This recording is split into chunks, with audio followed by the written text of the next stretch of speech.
हमारे चैनल में आप सभी का मोस्ट वेलकम है। हम लोग संसाधन विकास और उपयोग को लेकर के उपस्थित हैं। अगला क्वेश्चन देखते हैं। दामोदर नदी घाटी परियोजना से किन किन राज्यों को बिजली मिलती है? तो दामोदर नदी घाटी बिहार के आसपास ही है, बिहार में ही लगता है दामोदर नदी। और तो ये दामोदर नदी घाटी से बिहार, झारखंड और पश्चिम बंगाल राज्य को बिजली मिलती है। ठीक है, यहाँ 1300 मेगावाट अभी अभी देखे थे बिजली की उत्पादन होती है। कोसी परियोजना कहाँ और किस नदी पर है? तो कोसी परियोजना का नाम कौन नहीं जानता है? ये हनुमान नगर नेपाल में है, लेकिन कोसी नदी नेपाल से निकलती है, अब बिहार होते हुए आती है, इसलिए बिहार का इसको शोक कहा जाता है, क्योंकि यह तबाही मचा देता है बिहार में।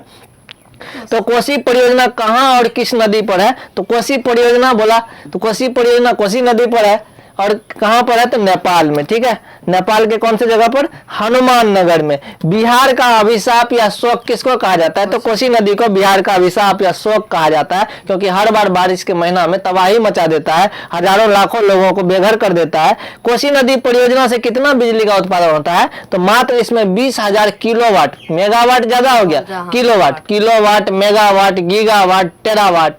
ठीक है, जैसे हम लोग यदि पढ़े सब कंप्यूटर में, तो कंप्यूटर में होता है पहले बीट होता है, बीट के बाद बाइट होता है, बीट से बड़ा हो गया बाइट, बाइट से बड़ा हो गया और उसके बाद केबी यानी किलोबाइट, किलोबाइट के बाद मेगाबाइट, मेगाबाइट के बाद गीगाबाइट, गीगाबाइट के बाद टेराबाइट। ठीक है, इस तरह से चलते रहता है।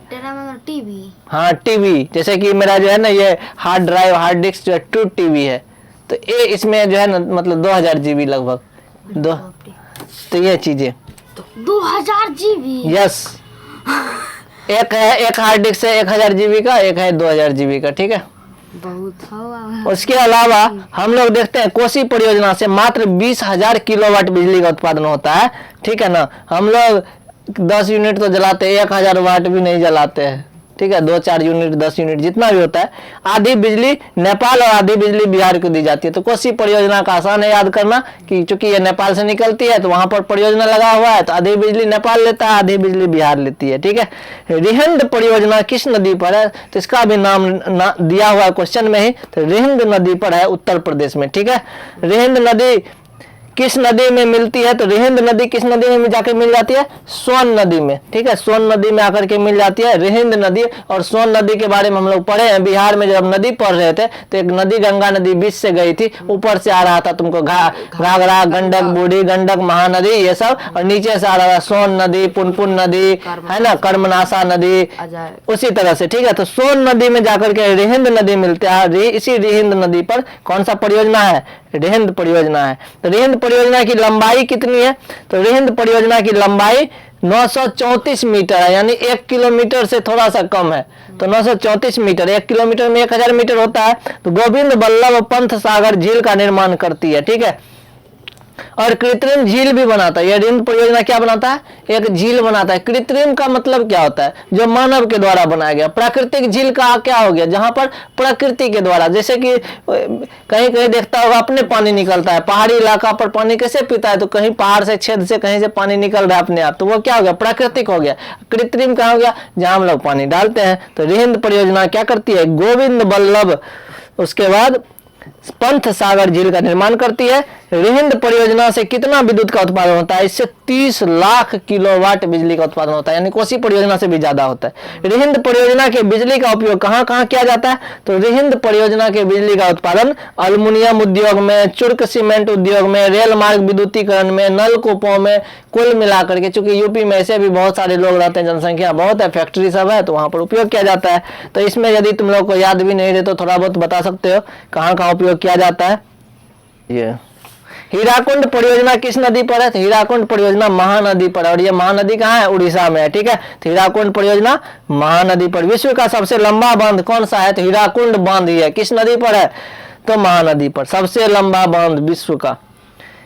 हीराकुंड बांध की लंबाई कितनी है? तो 4801 मीटर। ठीक है, तो सोच लो कितना किलोमीटर हो गया? 4 किलोमीटर, उसके बाद 800 मीटर, तो 4801 मीटर लंबा है। इतना लंबा कोई भी पूरे दुनिया में नहीं है बांध। हीराकुंड परियोजना से कितना बिजली का उत्पादन होता है? तो हीराकुंड परियोजना से 2.7 लाख यानी 2,70,000 किलोवाट बिजली का उत्पादन होता है। हीराकुंड परियोजना के विद्युत का उपयोग कहाँ कहाँ किया जाता है? चूंकि हीराकुंड परियोजना कहाँ है? उड़ीसा में है, तो विद्युत का प्रयोग कहाँ किया जाएगा? उड़ीसा में ही, कृषि और उद्योग क्षेत्र में, फैक्ट्री सब में। चंबल नदी घाटी परियोजना, तो इसमें तो नाम बता दिया किस नदी पे है, चंबल नदी पर। कहाँ पर है चंबल नदी? तो राजस्थान में है, चंबल का डाकू। ठीक है, चंबल नदी कहाँ कहाँ बांध बनाया गया है? चंबल नदी में गांधी सागर और राणा प्रताप सागर। राणा प्रताप सागर का नाम सुना होगा, परमाणु संयंत्र जहां लगा हुआ है, राणा प्रताप सागर। ऐसे भी हम लोग जानते हैं कि नदी किनारे ही सारे संयंत्र लगते हैं। तो कुल मिलाकर के क्या हो गया? गांधी सागर, राणा प्रताप सागर और कोटा नामक जगह पर यह 3 बांध बनाया गया चंबल नदी पे। चंबल घाटी परियोजना से कुल कितना बिजली का उत्पादन होता है? 2 लाख मेगावाट बिजली का उत्पादन यहाँ से भी होता है। ठीक, मेगावाट, किलोवाट नहीं बल्कि मेगावाट। चंबल नदी घाटी परियोजना से किन किन राज्यों को बिजली मिलती है? तो राजस्थान को तो मिलेगा ही, क्योंकि उस राज्य में है। दूसरा मध्य प्रदेश बगल में, तो मध्य प्रदेश को मिलता है। किस नदी पर तुंगभद्रा परियोजना है? तो तुंगभद्रा नदी पर, नदी का नाम है तुंगभद्रा, कर्नाटक में है। तो दक्षिण भारत में सबसे बड़ी नदी घाटी परियोजना कौन है? तो तुंगभद्रा नदी घाटी परियोजना दक्षिण भारत में निचला साइड में। तुंगभद्रा नदी घाटी परियोजना किसके सहयोग से बना है? कर्नाटक और आंध्र प्रदेश दोनों राज्य मिल करके यह परियोजना बनाया है। तो ठीक है, तो दोनों राज्य इसका उपयोग करता होगा बिजली का, ऐसे भी याद हो गया। तुंगभद्रा परियोजना का उत्पादन क्षमता कितना है? तो यहाँ 1 लाख किलोवाट बिजली का उत्पादन होता है तुंगभद्रा नदी पे। तुंगभद्रा नदी किस नदी की सहायक नदी है? ये कृष्णा नदी की सहायक नदी है। मतलब कहने का हुआ कि तुंगभद्रा नदी किस नदी में जाकर के मिल जाती है? तो कृष्णा नदी में जाकर मिलती है। और जिस नदी में जाकर मिलती है उसको हम लोग मुख्य नदी कहते हैं, और जो नदी उस नदी में जाकर मुख्य नदी में मिलती है उसको सहायक नदी कहते हैं। सारस्वती नदी घाटी परियोजना किस नदी पर स्थित है? तो सारस्वती नदी पर, सारवती नदी पर। ठीक है, सारवती नदी घाटी परियोजना सारवती नदी पर। ये कहाँ? ये भी कर्नाटक में ही है, कर्नाटक के पश्चिमी घाट पर। सारवती नदी घाटी परियोजना की लंबाई कितनी है? 2160 मीटर लंबा। ठीक है, यानी 2 किलोमीटर 160 मीटर और 62 मीटर ऊंचा है। 2 किलोमीटर सोच लो, यहाँ से हाई स्कूल तक लगभग इतना लंबा बांध है। अब वो 4 किलोमीटर था ना, इसका 4 गुना 4801 किलोमीटर 1 मीटर। तो सारस्वती नदी यहाँ से लेकर के खुटहरी तक सोचो कितना लंबा है। सारवती परियोजना विद्युत उत्पादन क्षमता 13 लाख किलोवाट है। कितना है? 13 लाख किलोवाट। सारवती नदी घाटी से किन किन राज्यों को बिजली मिलेगी? तो निचला राज्य को ही मिलेगा, कर्नाटक, केरल, आंध्र प्रदेश, तमिलनाडु, महाराष्ट्र। परीक्षा में याद नहीं रहेगा तब पर भी भारत का निचला राज्य यदि याद है तो हम मार देंगे कुछ। ठीक है, ताप शक्ति को समाप्य संसाधन क्यों कहते हैं? तो हम लोग इसके बारे में चर्चा कर चुके हैं। ताप संसाधन, ताप विद्युत संयंत्र जो हम लोग देखे थे, थर्मल पावर प्लांट, उसमें क्या होता है? कोयला की आवश्यकता होती है और कोयला एक न एक दिन समाप्त हो जाएगा, इसीलिए इसको क्या कहा जाता है? समाप्य संसाधन कहा जाता है। ठीक है, क्योंकि इसका कच्चा माल क्या है? कोयला है और कोयला एक न एक दिन समाप्त हो जाएगा। मध्य प्रदेश में कितना प्रतिशत कोयला है? मध्य प्रदेश में पूरे देश का मात्र 7% कोयला मध्य प्रदेश के किन किन क्षेत्रों में कोयला का उत्पादन होता है? तो सिगरौली, सुहागपुर, एक सुहागवती देवी भी नाम है किसी का, सिगरौली, सुहागपुर, जोहिल्ला, उमरिया, सतपुरा, ये सब पहाड़ी इलाका है, यहाँ पर कोयला है।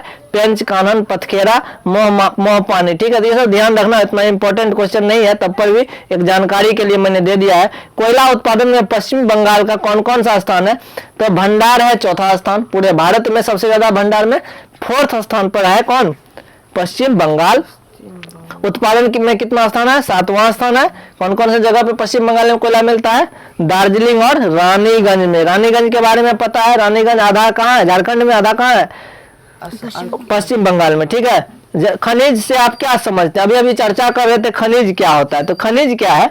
एक निश्चित रासायनिक संयोजन और विशिष्ट आंतरिक संरचना वाले ठोस प्राकृतिक पदार्थ को खनिज कहते हैं। कुल मिलाकर के क्या हो गया? खनिज क्या होता है ना, जैसे कि लोहा मिला तो हम क्या बोले? लोहा शुद्धतम रूप में नहीं रहता है धरती में, कहीं ना कहीं कुछ ना कुछ मिला रहता है एक निश्चित अनुपात में। उसको क्या, जैसे हम लोग पानी पीते हैं चापाकल का, तो उसमें पानी पूरा शुद्ध नहीं है। शुद्ध पानी पियोगे तो उसमें कोई टेस्ट नहीं आएगा, कोई स्वाद नहीं आएगा। ठीक है, तो ये चीजें। तो उसका में क्या होता है, एक रासायनिक संयोजन होता है, एक उसकी अलग संरचना होती है।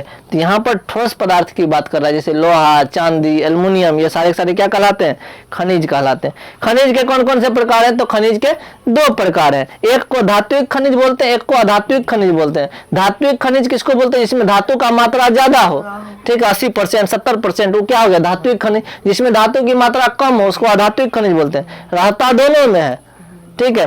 अब देखते हैं धात्विक खनिज किसे कहते हैं, उदाहरण के साथ स्पष्ट करें। ऐसा खनिज जिसमें धातु का अंश अधिक से अधिक हो उसको क्या कहते हैं, धात्विक खनिज। जैसे लोहा हो गया, लौह अयस्क, उसमें धातु अधिक रहता है। तांबा, निकेल, मैग्नीज, ये सारे क्या है, धात्विक खनिज, क्योंकि इसमें क्या होता है, धातु की मात्रा अधिक से अधिक रहती है। धात्विक खनिज को कितने भाग में बांटते हैं, धात्विक खनिज को अभी दो भाग में बांट देते हैं। पहले तो खनिज को दो भाग में बांटे, धात्विक और अधात्विक। अधात्विक वो हो गया जिसमें धातु की मात्रा अधिक हो, अधात्विक वो हो गया जिसमें धातु की मात्रा कम हो, धातु की मात्रा कम हो। उसके बाद धात्विक खनिज को भी दो भाग में बांट दिया, एक को लौह युक्त खनिज, एक को अलौह युक्त खनिज, ठीक है। तो कहने का मतलब क्या हो गया, लौह युक्त खनिज यानी लौह का मतलब लोहा, लोहा का मतलब आयरन, सिंपल सी बात है। ऐसा धात्विक खनिज जिसमें लोहा का अंश अधिक पाया जाए उसको लौह खनिज कहेंगे, जिसमें लोहा का अंश कम पाया जाएगा उसको अलौह खनिज कहेंगे, ठीक है। उदाहरण के लिए हम लोग लौह खनिज में लौह अयस्क, मैग्नीज, निकेल, टंगस्टन, वो जो हम लोग का चुंबक बनता है ना, उसमें निकेल मिलाया जाता है, टीन मिलाया जाता है, लोहा मिलाया जाता है, तब जाकर के चुंबक बनता है, ठीक है। तो ये चीजें, तो कुल मिलाकर के हम लोगों ने यहाँ तक देखा है। फिर अगला